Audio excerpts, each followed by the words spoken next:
Hi, I watched Star and Sky Season 1 and Season 2, and here's my review.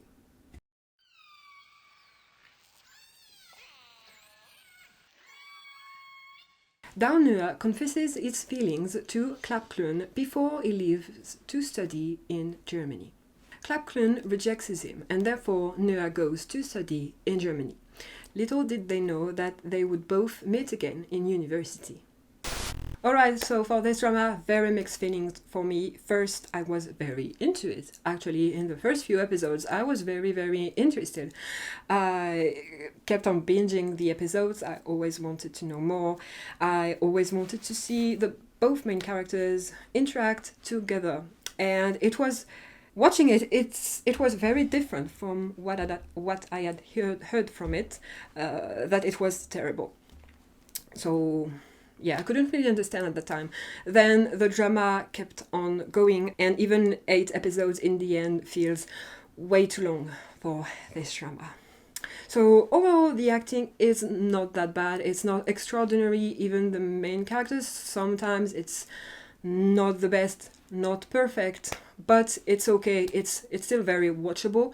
Also, the idea, the plot of the story in the first place, I really like it, and I really like how they processed it, how they worked around it in the first few episodes. I really liked it. However, later on, I feel like they just dragged everything way too long, way out of proportions sometimes, and at the end, I just wanted to fast forward, kind of, because I was just not very interested anymore. But I can't say more, so spoil part right now to say a bit more.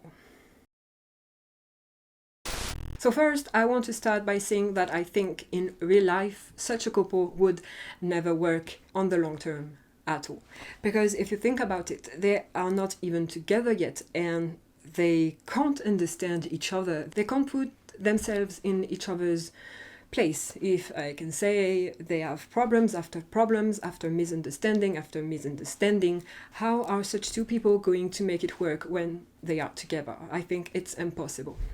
I want to talk about 2 things especially that really started to bother me a lot. So first is the inability of Klun to talk, to express his feelings. So okay, I can totally understand someone like that, because I feel a bit like that. It's, for me, I would say it's embarrassing to express emotions and feelings other than being mad or happy.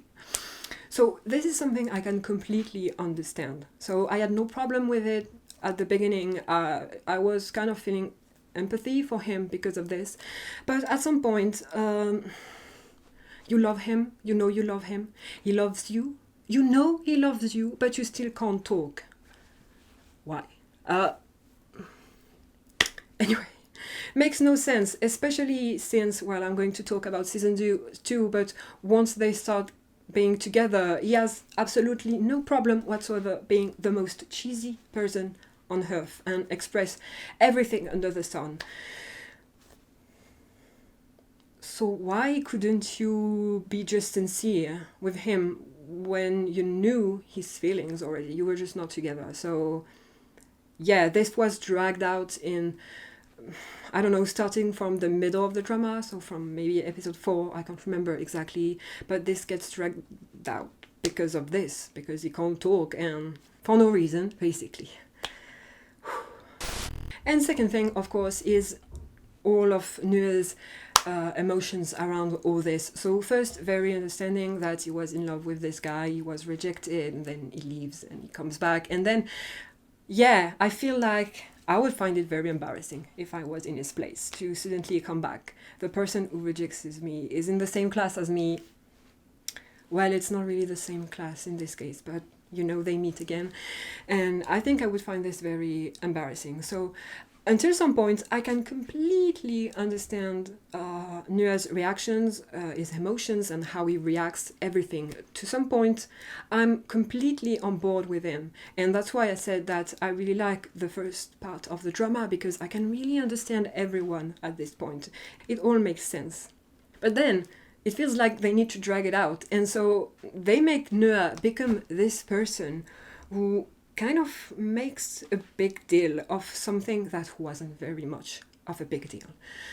I mean, he keeps talking at some point about how Clun plays with him or something, and I mean, man, you've never experienced a guy playing with you, clearly. Clearly you haven't. This is not it. Even if I try to forget everything from Clun's side, this is not it. At some point, he starts reacting like he was very much played, lied to, that...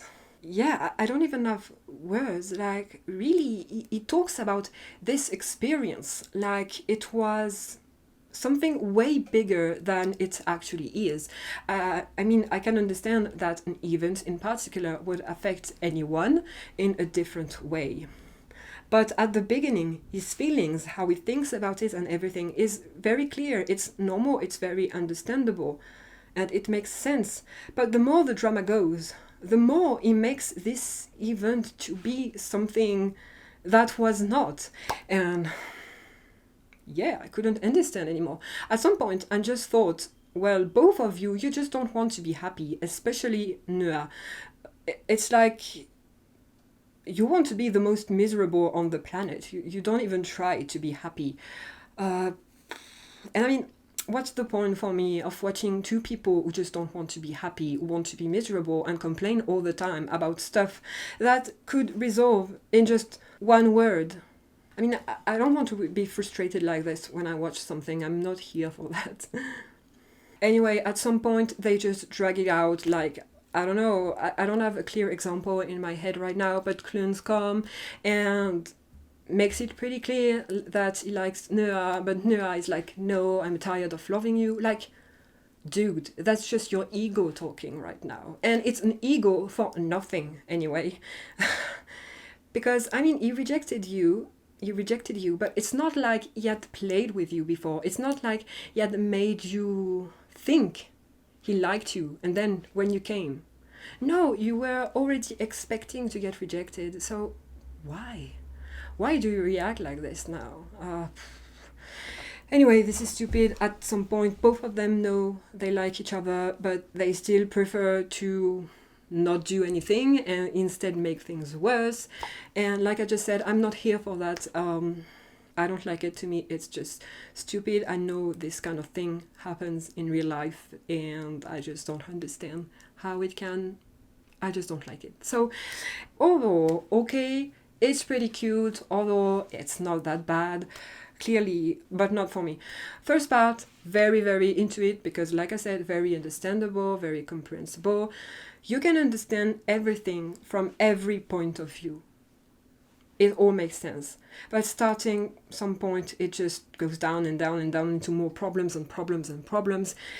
It's like a lot of dramas, they just try to drag it out the most they can with stupid problems that make no sense, just so the couple can finish together at the last episode.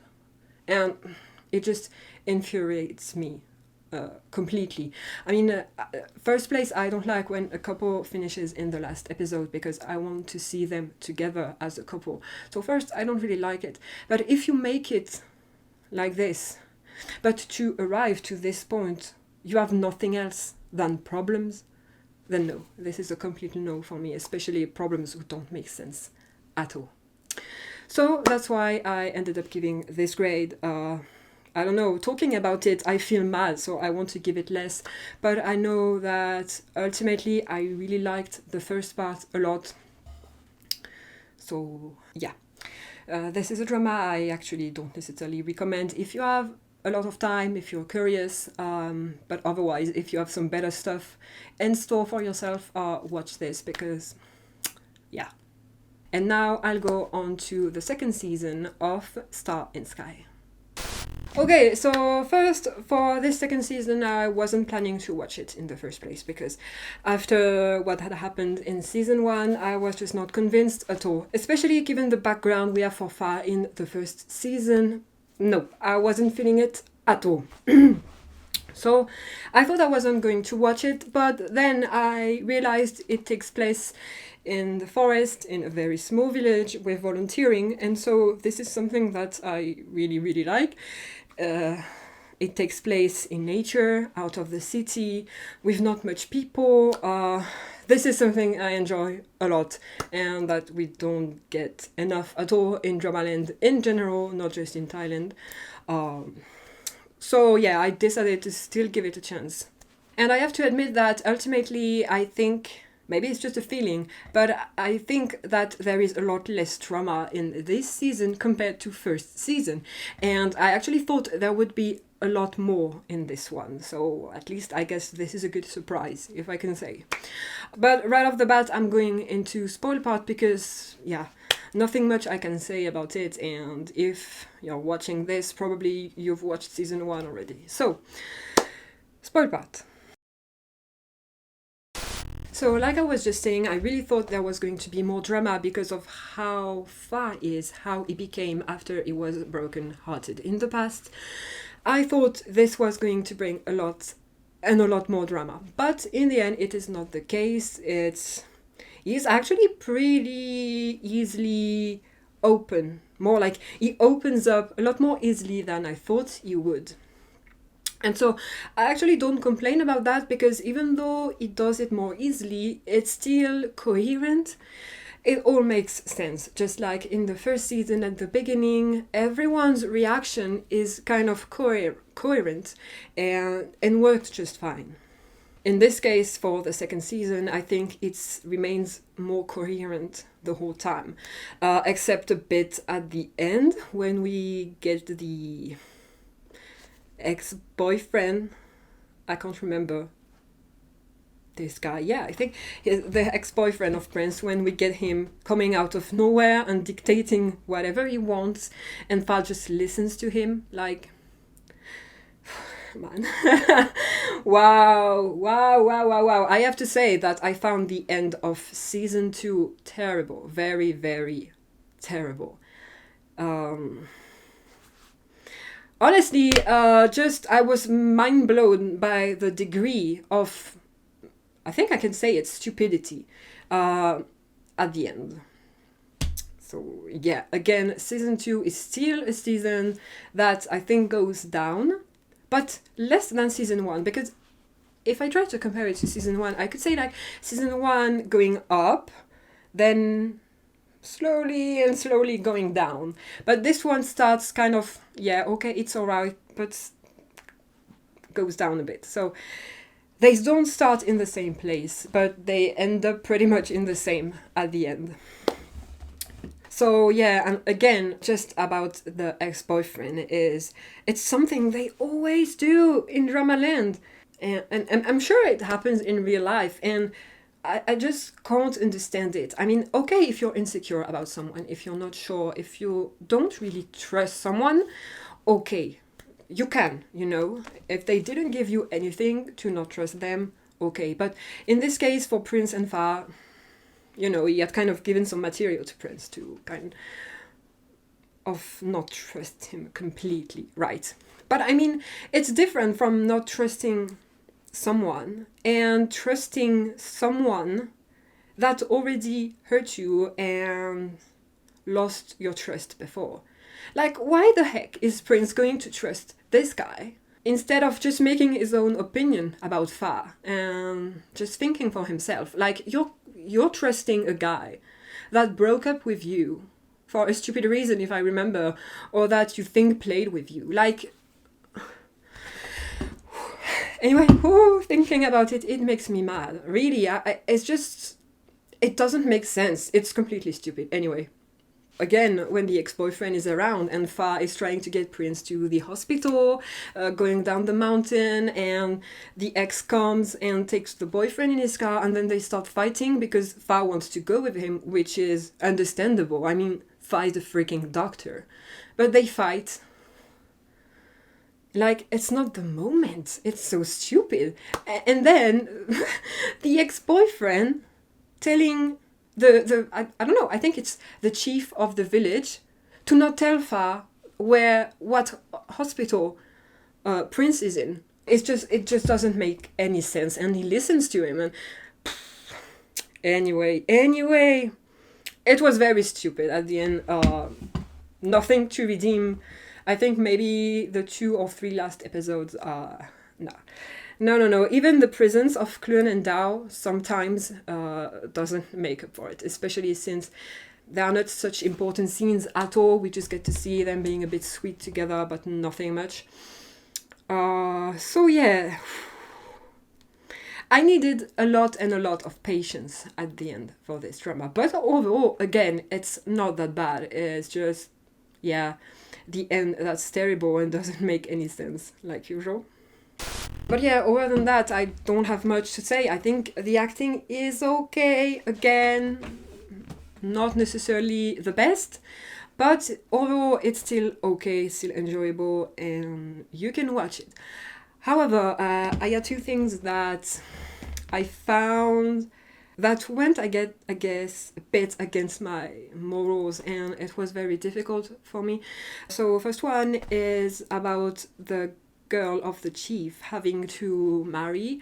Okay, I know it's a thing, I know tradition, blah blah blah blah, but the thing is, I hate it when such old things that don't really have a sense or a purpose in today's age, that is long gone, that no one wants anymore. I just don't like it when they hide behind the word tradition. I hate it. It's different things, but for example, in France, in a few cities in the south, we still have corrida. In English, it's corrida as well, I think. With cows, and you herd cows and you kill them for enjoyment. This is something I really, really hate, because I'm 100%, 1000% against animal cruelty. I love animals so much, so I'm completely against that. And they always fight for this thing, covering up with, but it's tradition, we've always done that, it's a thing that's passed on from generations to generations through our family and stuff, and I don't care. A lot of things have been tradition and disappeared because they don't make sense, because in today's age it's stupid. Well, it was also stupid back then. I mean, animal cruelty should never have happened, but you know what I mean. So forced and arranged marriage, which are basically the same thing, they just force the girl because of tradition, and in the end, okay, she likes the guy. It was pretty predictable that she was going to, but so she's happy, it's arranged, but she's happy anyway. In real life, I'm sure these instances where they end up happy is very low percentage. But anyway, so yeah, the only thing that really rubbed me the wrong way is that in the end, the chief of the village didn't get to grow. He didn't get to open his mind a bit, and he got everything he wanted, covering himself with its tradition. So yeah, this I didn't like. And since I mentioned animal cruelty, I think you know what I'm going to talk about next, and it's the little pig in the village. I understand killing animals to eat them and all. I am myself still guilty, I could say, of eating meat. I'm trying to stop because I love the taste, but morally it really doesn't resonate with me at all morally to eat meat, so I try to stop. In the first place, I don't eat that much anyway. But so, I can understand, and it's a small village and everything, so, having a pig, it's there to be eaten. It's the first time I saw it. Okay. But the thing is that it's such a terrible way how they do it, how they go around it in the drama. I don't know for you, but in the first place, just the pig is liked by all the kids in the village. They play with the little pig. So basically, you could go and say, this piggy is like a little doggy, right? Is the village little doggy. Can you imagine one day your father comes to tell you, okay, we don't have food and now we are going to eat our dog, our cat, whatever animal you have in your house. Can you imagine just a second? Like, no, if you're going to eat it, don't let your kids play with it. I don't know, it's terrible. And on this side, it's for the kids, like emotionally. And then they try to make it right by saying that it's the pig's duty to be eaten. How about no? it's not a pig's duty to be eaten by people. Yes, they had this pig in this purpose, but it's not the pig's duty to be eaten. The pig isn't offering himself to people to be eaten. So, wow, this really rubbed me the wrong way when I watched this part about the pig's duty and the pig being happy of being eaten and doing his duty. What in the... No matter what animal, I'm pretty sure, I'm pretty certain, that any animal, if given the chance, do you want to be eaten to do your duty and give food to your family? Or do you want to be free?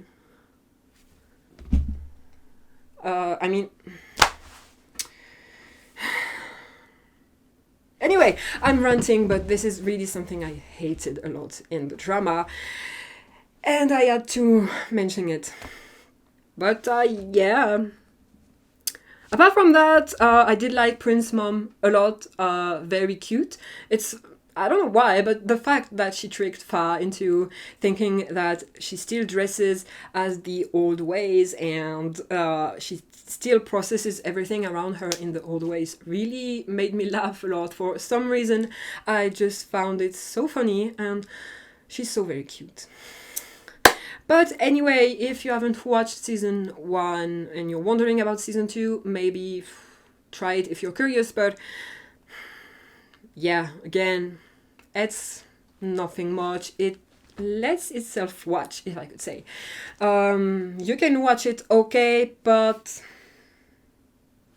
yeah, that's about it. Also, I want to say that sometimes it feels a bit boring. I'm someone who doesn't mind when there's not much stuff happening in a drama. I don't mind. But in this case, no, it doesn't really work. So anyway, if you haven't watched both seasons, maybe, again, I think it's drama you can watch if you have time, if you have nothing else to watch, if you're curious, just, go ahead. Otherwise, I don't necessarily recommend it. And yeah. Just before ending, I want to mention the small special episode, because there is one. So this special episode, we have both couple and they go together on a vacation. So it's 45 minutes, it's not very long. And this one I gave it a bit more, I gave it 7 out of 10 for this one. But it's pretty cute, we just see them being happy as couples. However, for me, a bit difficult, because sometimes it was a bit too sugary, too sweet for me, in the sense that basic emotions, everyday emotions, I'm fine with showing it. But otherwise, it's very difficult for me. So, of course, when we have two couples all the time together, being so lovey-dovey with one another in front of each other, it's very difficult for me to watch. Very, very difficult. I had to pause all the time, and I'm pretty sure a lot of other people must have felt like me, even if you're not shy with your emotions in the first place. Showing so much of romantic emotions of yourself with your lover in front of other people and people you're very close to with. Oh my gosh.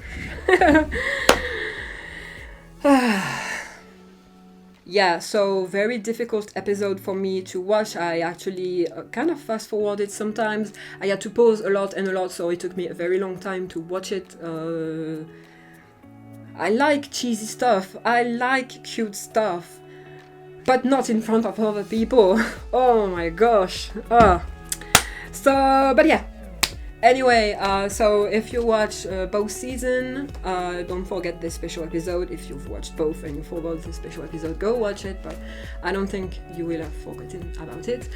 But yeah, that's about it. So don't hesitate to tell me your own thoughts about both seasons, season 1, if you only watched season 1. Whatever you watch, don't hesitate to give me your thoughts about it. And yeah, I'll see you in the next video. Bye bye!